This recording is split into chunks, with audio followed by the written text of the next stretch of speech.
Fala galera, vamos acompanhar aqui as últimas informações do jogo Juventude Internacional. O Juventude consegue se classificar para oitavas de finais após um empate com a equipe do Internacional. Lembrando que o jogo de ida, o Juventude venceu por 2-1 e hoje o Juventude empata 1-1 e com isso a equipe vai para as oitavas da Copa do Brasil. Um jogo que teve muitos atrasos, né, devido a neblina, né, estava com muita névoa, né, o tempo muito fechado no estádio Alfredo Jaconi, né? E com isso acabou atrasando o jogo. Tivemos também paralisação devido à invasão de torcedor dentro do campo também, né? Isso daí também atrapalhou bastante o jogo. Tivemos polêmicas também, que foi a expulsão do Alan Ruschel, né?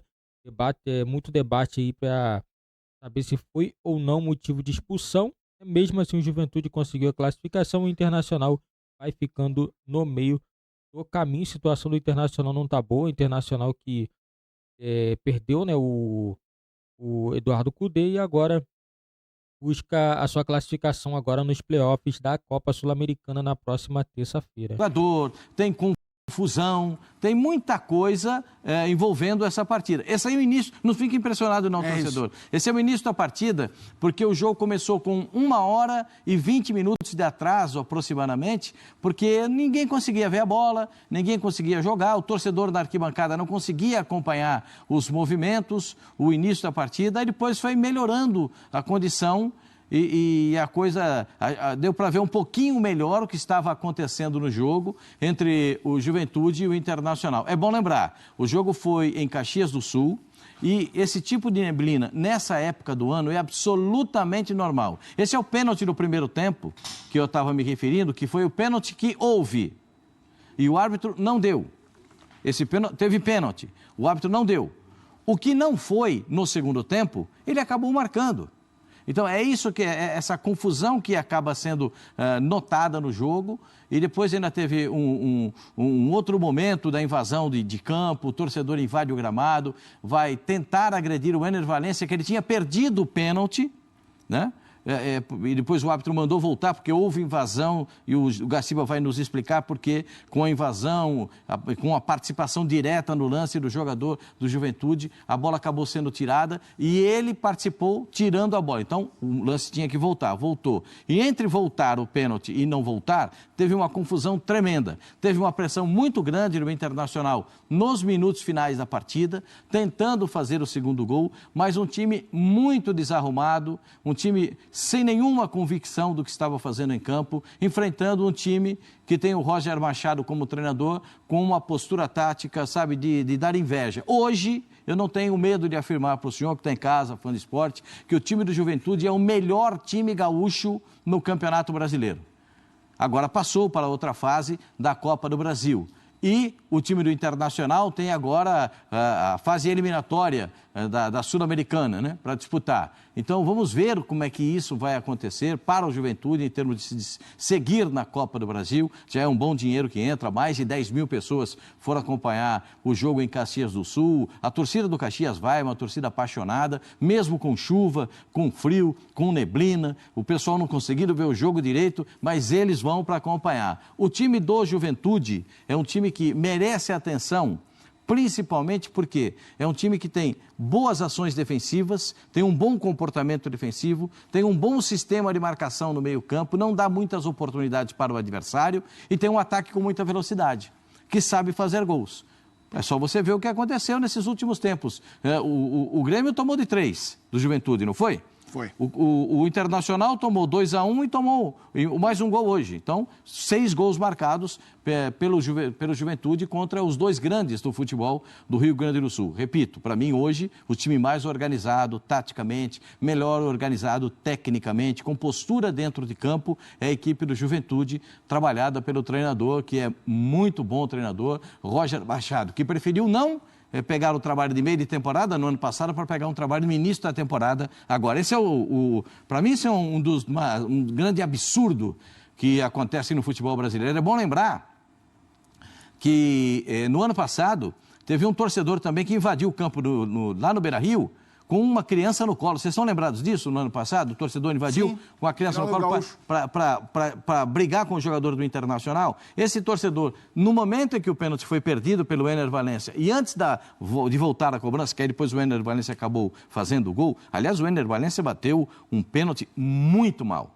Não é assim, parece não ser o Ener Valencia da seleção do Equador. É um outro tipo de jogador, né? Não, sem muita aplicação, sem muita pegada, sem muita determinação. Tudo que a gente vê o Ener Valencia fazer na seleção do Equador, a gente tem dificuldade de vê-lo com a camisa do Internacional, exatamente no jogo de hoje, para você ter uma ideia. Aí o torcedor invade o campo, ele vai na direção do Ener Valencia e tem 3 jogadores entre o torcedor e o Ener Valencia. E os torcedores tentam segurá-lo. E aí virou a confusão. Aí a expulsão do Vitão, o Vitão sem nenhuma necessidade, uma discussão ali do Mandaca com outro zagueiro do Internacional. Ele vai lá e arruma toda essa confusão e acaba expulso de campo, também dificultando a vida do Internacional. Teve esse lance. Os lances finais da partida são muito abertos, porque o jogo ficou aberto, 10 para cada lado, o jogo ficou muito sem sentido. O senhor não está enganado, não. Fica com calma, que esse aí é o início da partida, que teve um atraso de quase 1h20, para começar às 4 da tarde, começou às 5h20. Para você ter uma ideia, para a gente estar falando desse jogo agora, com todos esses acontecimentos. Claro que o Internacional merece o nosso respeito, o respeito que tem o Internacional de um time grande. O Internacional precisa de um norte. Quando o treinador, o presidente, o Alessandro Barcelos, demitiu o Kudê no meio de semana, ele disse que já estava trabalhando com uma ideia, nessa entrevista coletiva, ele disse, já estamos trabalhando com uma ideia da contratação de um outro nome. Quer dizer que eles já estavam prevendo a saída do treinador, eles não estavam gostando do trabalho do treinador, mas até agora não contratou o treinador. Há uma empatia, vamos dizer assim, do elenco do Internacional com a contratação de um treinador. O Internacional pensa em outros nomes. Então, vamos ver como é que isso vai acontecer. Como é que o treinador vai chegar, qual é o treinador que vai chegar, se a direção vai aceitar essa ideia de que os treinadores gostam da ideia de um nome e que a direção pensa em outro. As coisas precisam ser melhor encaixadas no Internacional. Tem elenco, tem torcida, tem estádio, tem muitas condições. Montou um elenco para disputar taco a taco o Campeonato Brasileiro, para disputar na primeira prateleira do Campeonato Brasileiro, mas infelizmente a gente não vê o Internacional com essa postura em campo. Hoje era um bando de jogadores contra um time bem organizado. O time bem organizado tinha a camisa verde e branco. Você mencionou o Juventude estar jogando o melhor futebol dentre os gaúchos no Campeonato Brasileiro e tudo mais. Esse ano é muito difícil fazer análise sobre o futebol gaúcho, até por tudo que o Estado passou e passa desde o início das enchentes e tudo mais. Mas logo que a bola voltou a rolar, me dava a impressão do Inter, embora tendo melhores resultados que o Grêmio estava, naquela retomada, jogando melhor futebol. Era assim, jogava bem, perdia, teve até uma sequência de 6 derrotas seguidas e tal, e o Inter, bem ou mal, estava conseguindo os seus resultados.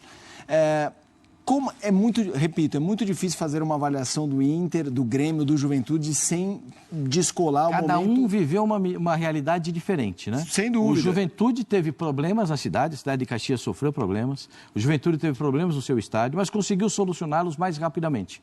Os jogadores não foram dispensados, como foram dispensados os jogadores do Internacional e os jogadores do Grêmio. O Grêmio não conseguiu voltar ainda ao seu estádio, o Internacional já conseguiu voltar naquela partida contra o Vasco da Gama, jogando no seu estádio, mas mesmo assim, né, levando tudo isso em consideração, todos esses problemas, você tem que notar que a organização tática dentro de campo é muito diferente. Eu ia chegar à questão da questão Kudê, um técnico que eu respeito muito, mas mesmo no ano passado, quando fez uma ótima Libertadores, foi um time absolutamente irregular, era mal no Brasileiro, ele saiu, tudo bem, mas a gente já vai falar sobre a arbitragem, o Gaciba está chegando aqui, mas para a gente arrematar, quanto essa irregularidade do Inter no jogo de hoje tem muito com a inconsistência que me parece ser do Kudê como personalidade. Ele é bastante emocional, mas um emocional... Que isso? Cada dia você encontra um Eduardo Kudê. Eu tenho uma forma de pensar a respeito do Kudê.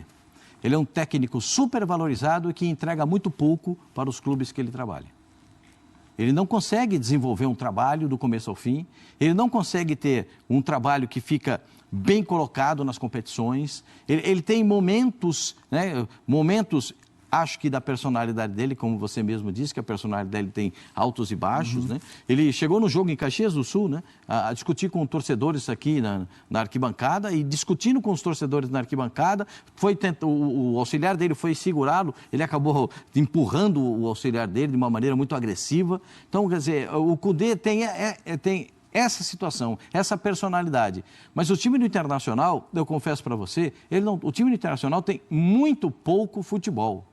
Sim. Tem bom elenco, tem bons jogadores, tem ótimas personalidades. Você vai dizer, poxa, o time do Internacional não é bom? Não. Só você contar, o Internacional tem 3 centroavantes com nível internacional, né?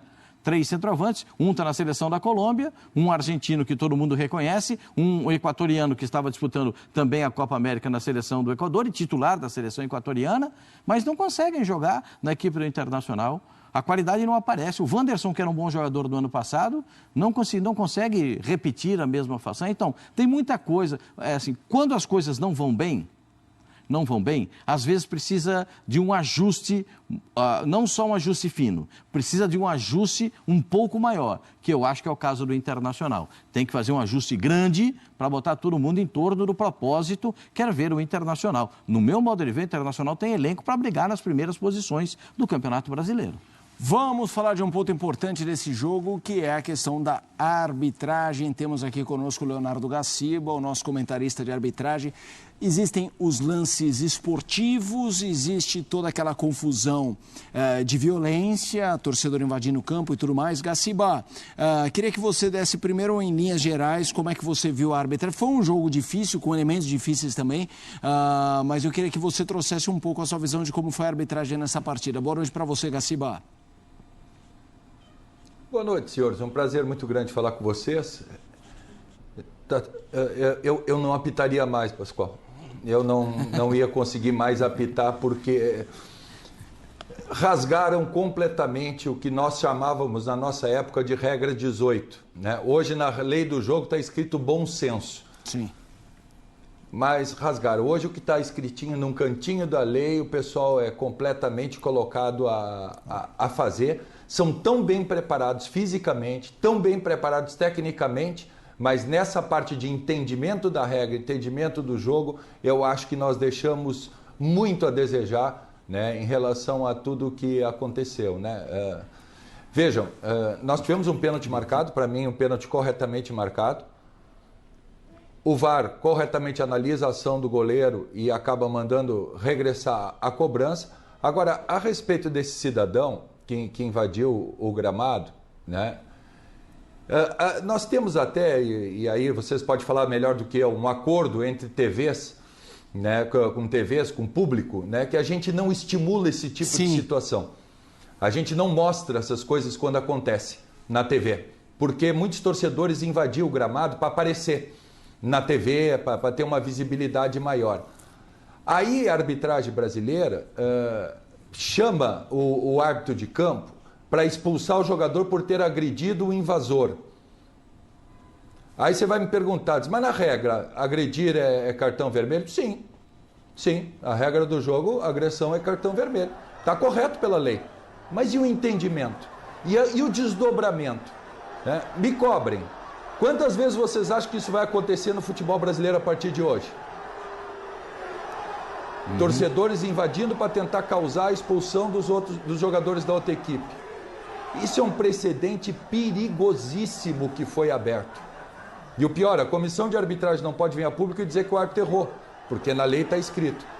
Mas precisa o árbitro de vídeo chamar para isso? Tantas vezes que a gente precisa do árbitro de vídeo, o árbitro de vídeo não chama nas ações que tem que achar, ações técnicas do jogo. Aí chama num tipo de situação dessas, abrindo precedentes perigosíssimos para o desenvolvimento do campeonato, na minha opinião. Né? Eu acho que foi uma atitude bem infeliz e com uma falta de entendimento do jogo. Eles tiveram um entendimento tão grande em largar o jogo, mesmo com toda aquela parte de neblina, porque o calendário está completamente difícil, tanto para a Inter como para a Juventude. Ter uma data menos seria perigosíssimo. Foram lá, fizeram de tudo para o jogo ter. Legal, gente, isso é bom senso. Na regra do jogo está dizendo que se não tiver visibilidade total, a gente não pode ter jogo. Mas vocês tiveram bom senso, isso é legal. Então essa é a hora de ter bom senso também.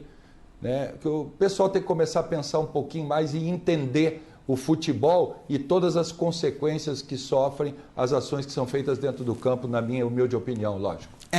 Então, Gaciba, eu concordo, eu até escrevi nas redes sociais que eu achei a expulsão bastante absurda, porque por mais que esteja no papel, que agressão, expulsão e tudo mais, a gente não pode se normalizar o que é absurdo, né? A gente vê, você vê toda a imagem do lance, você vê um torcedor agressivo tentando agredir um jogador do Inter, o Ener Valencia, os jogadores do Juventude protegendo o Valencia, tentando imobilizar o torcedor, porque até aí ninguém mas ele não para, ó. Ele tenta agredir um do Juventude, tenta o segundo, tenta o terceiro, o Ruschel olha e fala, cara, eu sou o quarto. ou eu me viro, ou vai vir pra mim. E isso virar uma expulsão pra mim. E eu me lembro de um caso, Gaciba, que na época de Fox Sports eu tava com o Simon, que foi quando o Tyson foi expulso na Ucrânia, sofrendo toda aquela questão de racismo, jogaram banana, imitaram macaco, e ele vai em direção à torcida e faz o gesto com o dedo do meio e é expulso. E eu falei, Simon, que absurdo, né? Porque aí é a regra indo contra a vítima. E ele falou, a pessoa tem que ter bom senso, porque é óbvio que num jogo normal, se parte de um jogador fazer esse movimento para o torcedor, ele tem que ser expulso, mas não era o caso. E aí eu queria que você trouxesse um pouco o calor do jogo, porque aqui a gente está discutindo, e você viveu isso, sabe bem, quando tem essa análise para o árbitro, aí vem o VAR, que para mim é pior o VAR chamar o árbitro até do que o árbitro fazer a manifestação, porque é brincadeira, né? Você numa sala de ar-condicionado tomar esse tipo de manobra, mas tenta trazer o calor de jogo para faltar esse bom senso das pessoas, até os envolvidos, até os jogadores, entendeu? As pessoas ficarem revoltadas com a expulsão do Ruschel. De falar, não, gente, peraí, aonde ele vai? Traz o calor do jogo para buscar a aplicação de um bom senso num caso desse, Gaciba. O Pereirão, vocês lembram dele, né? Antônio Pereira da Silva, né? Um grande árbitro que nós tivemos há um tempo atrás, muito tranquilo. E ele sempre falou em todas as instruções que ele deu, o árbitro ele é um resolvedor de problemas. Ele está dentro do campo para resolver problemas, não para criar eles. Não para criar eles. Eu fico imaginando, por exemplo, se você visse um jogador fazendo o sinal de galinha, batendo as asas, comemorando o gol, você daria cartão amarelo para o jogador, certo? Tudo bem. O Tevez fez isso ao fazer um gol num clássico, Boca e River, caçoando da torcida adversária, que era a única no estádio. O árbitro puxou o cartão vermelho direto e expulsou o jogador. A mesma atitude, ela tem um tipo de situação que o árbitro precisa entender. Ele tem necessidade de entender. Um jogador que está sofrendo racismo, o árbitro precisa ter a empatia de se colocar no local. Qual a atitude que ele teria se ele tivesse no lugar do Ruschel? Exato. Né? Conforme você mesmo citou, né? Eles tentaram fazer de tudo, eles imobilizaram os caras. Os jogadores do Juventude estavam tentando ajudar o jogador do Internacional. Estavam tentando ajudar o Valencia, gente, e tiveram um jogador a menos no jogo. Não é justo. Isso não é arbitrar. Isso não é arbitrar. Isso é julgar friamente uma lei do jogo. Isso falta muito essa questão do poder discricionário, falta muito entendimento de todo o contexto do futebol como todo. Eu acho que esse tipo de lance, ele retrata muito bem o momento da arbitragem brasileira. Muito bem o momento da arbitragem brasileira. O pessoal é muito bem preparado tecnicamente, fisicamente, maravilhosamente, estudam a lei de uma forma assim, cada vírgula da lei. O que está faltando? O bom senso. A questão de entender o que o jogo quer. Isso a FIFA fala muito. FIFA fala muito isso. O melhor árbitro é aquele que entende o que o jogo quer. E eu acho que foi isso que faltou aí nesse tipo de situação. Entender o que o jogo quer. Dentro da lei, tudo certinho. Está tudo correto dentro da lei. Um agressor foi expulso. Beleza. Né? E agora as consequências disso? Pode um árbitro, na próxima rodada, se acontecer uma situação semelhante, não expulsar um jogador?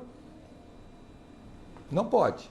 Será que um outro torcedor vai fazer porque está vendo isso? Olha, se eu entrar em campo e der um soco ou tentar agredir um jogador da equipe adversária, ele vai me devolver o soco, o VAR vai chamar e vai expulsar ele. Pô, meu time vai jogar contra 10. Eu acho que vale a pena. Galera, realmente eu achei injusto a expulsão do jogador Alan Ruschel, né? Que se o torcedor invade o campo, tenta agredir o jogador ele tem que se defender, né? Obviamente, né? O jogador ele não pode ficar parado e deixar um torcedor entrar em campo e simplesmente agredi-lo. Eu acho assim que foi injusto a expulsão dele, né? O árbitro deveria ter pesado nessa situação que não foi do jogador do Juventude com outro jogador do Internacional. Foi o torcedor que começou, né? Que invadiu o campo e começou a confusão. Então, na minha opinião, isso daí prejudicou bastante a partida, né? Tanto que todos os jogadores dos dois lados acharam injusto.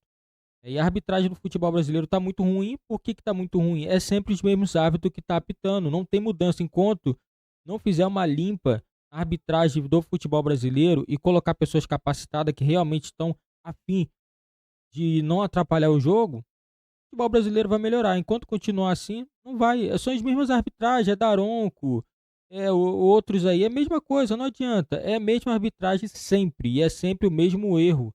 Sempre. Não adianta ter o VAR, porque os caras parecem que não sabem utilizar a ferramenta, sempre traz mais polêmica do que solução. O VAR veio para isso, mas também isso não tira a incapacidade também da equipe do Internacional, que não tem apresentado bom futebol. Perdeu hoje, para a equipe do. Perdeu não, né? Empatou com o Juventude. Juventude passou porque venceu a primeira partida por 2-1. Agregado ficou 3-2. Mérito total para o Roger Machado, que tem feito um bom trabalho à frente do Internacional. Lembrando, galera, que a equipe do, do Juventude venceu também o Grêmio no Campeonato Brasileiro e agora volta a vencer outra equipe gaúcha, né? Que é a equipe do Internacional. Nesse momento, a equipe do Juventude é a equipe mais organizada, né? Tem jogado bem, tem apresentado aí um futebol de organização. Isso se passa também pelo técnico Roger Machado, que teve um início assim um pouco ruim à frente do Juventude, mas depois conseguiu se firmar e agora o Juventude tem apresentado futebol muito melhor do que do início da temporada.